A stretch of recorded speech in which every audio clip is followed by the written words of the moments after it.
حضرت جنید بغدادی صاحب رحمۃ اللہ علیہ فرماتے ہیں کہ لوگوں پر رسول اکرم صلی اللہ علیہ وسلم کی اتباع کے علاوہ تمام راستے بند ہیں۔ اللہ نے قرآن میں فرمایا نا، اے محبوب آپ ان سے کہہ دیجئے ان کنتم تحبون اللہ فاتبعونی، کہ اے لوگو اگر تم یہ دعویٰ کرتے ہو کہ ہمیں اللہ سے محبت ہے جیسا کہ یہود یا نصارہ نے کیا، تو آپ ان سے کہہ دیجئے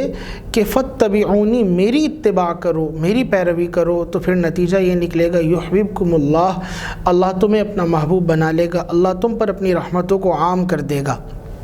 تو اسی آیت کی گویا کہ تفسیر اور تشریح کرتے ہوئے جنید بغدادی صاحب فرما رہے ہیں کہ لوگوں